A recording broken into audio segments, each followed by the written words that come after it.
like to invite our President, Her Royal Highness, to come to the stage to give her a few remarks and then also to present the Sir Colin Spedding Award. So, Your Royal Highness, ma'am.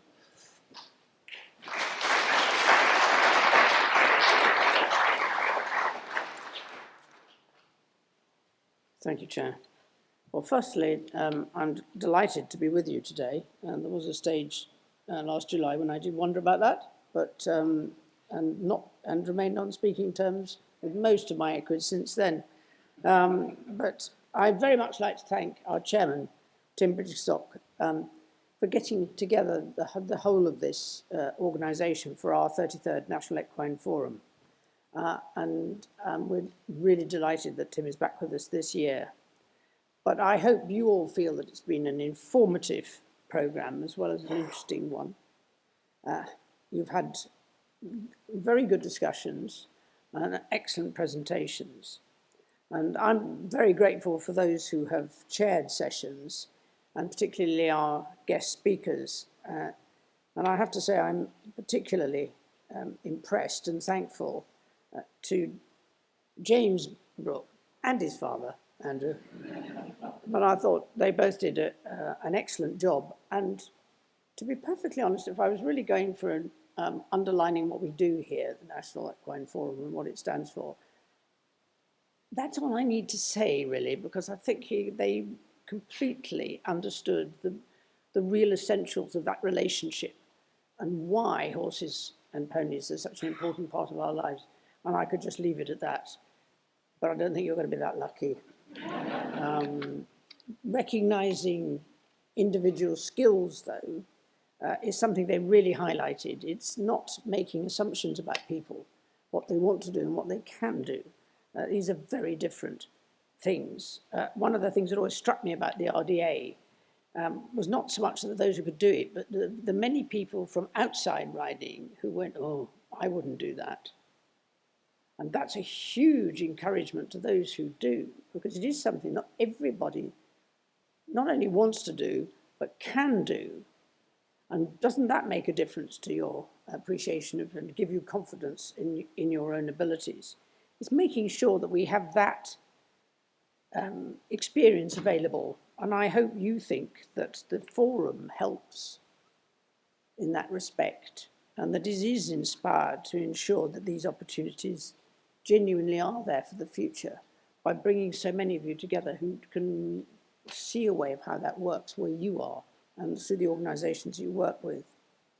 But in order to bring something like this together, you know that it requires a bit of effort, and not just Tim, but a particular thank you to Vicky Kangas for her support to the forum. She's done the Honorary Secretary's job for the past couple of years. Sadly, from our perspective, she's been so well in other areas that she's not going to be able to continue this one, which we think is a pity. But having said that, I hope she'll rejoin us in perhaps a not too distant future, but possibly as an inspirational speaker on her experiences. Anyway, I hesitate to make that comment, Vicky, but thank you so much. I know that we've also been joined by an awful lot of people on live streaming today. We think the numbers have hugely increased, and we are grateful for their interest in joining us. And a big thank you too to everybody here at the Institution of Mechanical Engineers for their help and their enthusiastic help on these days. And we've been struck by the high demand for tickets, and that's both as for you as those of you who come for the face-to-face event, but also for live streaming. And I hope that that indicates a particular interest, and also an understanding that coming here you will very likely get some very good information. And sometimes, as it was suggested, you don't go onto the internet until later.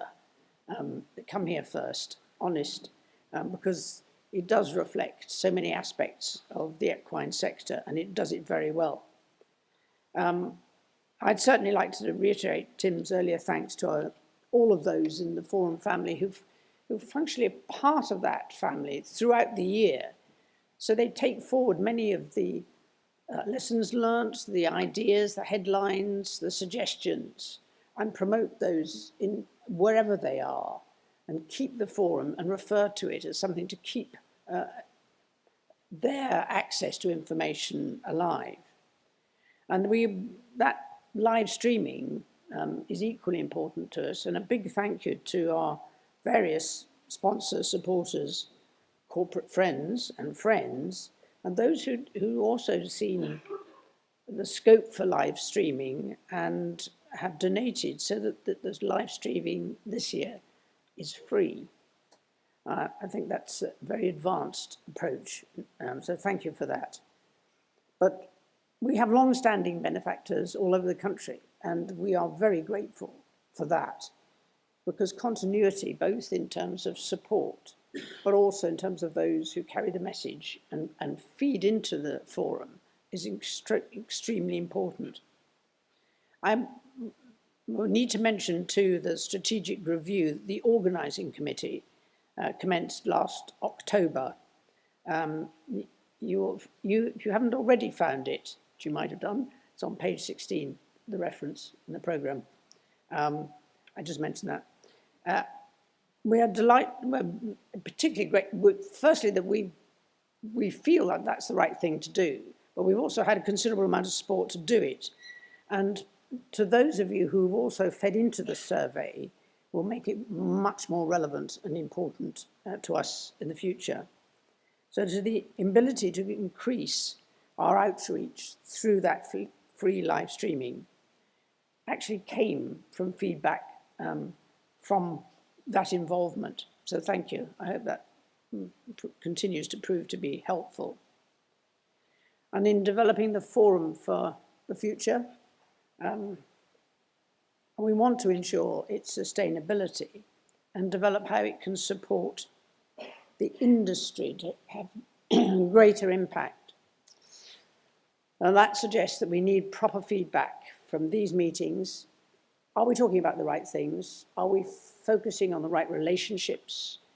What are the definitions we really need to be clear about in terms of the relationship between equines and humans and the understanding of that relationship? Weirdly, I was hoping to avoid completely the term social license. Just want to underline that I do not think it is a science. Nutrition is a science, not social license. But in involving as many people as possible in this discussion about our enjoyment and relationship with equines, does actually need quite a lot of people who had that experience at some stage in their lives. And that comes at all ages. And I go back to James and Andrew, because that's a really important relationship and understanding. And like many people, and I'm old enough now, and I'm getting to the point where I'm seriously older than anybody here, nearly. But having grown up with animals, and particularly horses and ponies, which were always there, and it seemed like a sort of natural progress. You didn't really ask, you just did. But you learned as you went along. It's actually a huge encouragement to find young people like James, who didn't have any of that introduction, but still that was his main ambition, and that he does it really well, because what he's really good at is riding. And we need to give those people the options and the abilities to try, because many won't succeed. But for those who do, and those who are good enough, that they should then have the opportunities to carry that on and be successful at anything, any part of that, that they really want to be involved with. That's quite a range, but I hope that with the developing the forum, asking the questions, getting that feedback, we know where those gaps in the system are. You just had a very interesting discussion about the other end of that relationship, which is sometimes lack of understanding, lack of financial support, or a drama that is completely unrelated to your ability to keep horses, has come in from outside, and it's just something you haven't been able to cope with. All of those things are relevant, and we need to think long-term about how we maintain that relationship But identifying the animals that are most suited to carry that relationship on is slightly more difficult.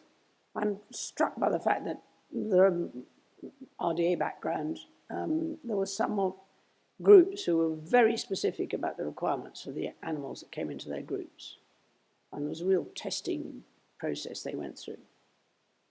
And actually, I'm sorry to say that I was present when one of those who'd been severely tested was then presented to me at a major horse show. Someone was going to make absolutely bananas in the ring. Doesn't always work. But I was equally struck, and you won't be surprised to hear this is Ian Stark, who runs his yard up in the Borders. But it's a livery yard, so it has a mixture of people who own horses, hunt them, shed them, hack them. But once a week, they do an RDA group. Same horses. And I said, how on earth do you prepare a completely disparate group of animals to be in a riding for disabled group 1 day a week? And he said, we put the head collars on underneath their bridles and they become completely different animals. So somewhere along the line, without any help from anybody, they have understood the difference of the individuals that they will be working with and their relationship with them.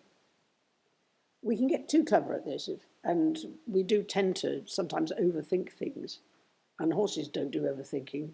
Bear that in mind. Sometimes they like you. I have my own idea, but I've no evidence because I don't remember anything. That relationship, and we really need to keep a very open mind about their abilities to relate with us and how we do that. But as I say, the feedback from this organisation is much more likely that we will come up with enough backed up evidence to suggest that this is a relationship that should go on. We should be able to maintain this. And before I get too carried away, can I just say, we like quirky and eccentric, and we want more. Which brings me to Sir Colin Spedding, rather neatly, I thought, because I'm perfectly certain he would have had a Chinese proverb that backed that particular quirky and eccentric statement out. Anyway, I think that is probably, as far as I need to go, is a very good link to the award. Thank you, James.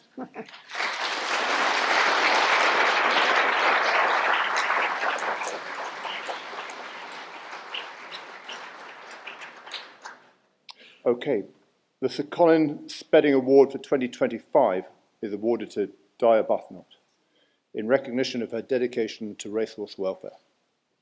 Jaya has advanced the cause of second careers for racehorses around the world through her leadership of retraining of racehorses for over 20 years, as well as setting up and chairing the International Forum for the Aftercare of Racehorses for 8 years. Due to Jaya's foresight, dedication and ability to persuade, thousands of racehorses have secured comfortable and fulfilling lives post-training, and tens of thousands now face assured futures. Jaya, please come to the stage and collect your certificate and the bronze stag beetle from our President, HRH, the Princess Royal.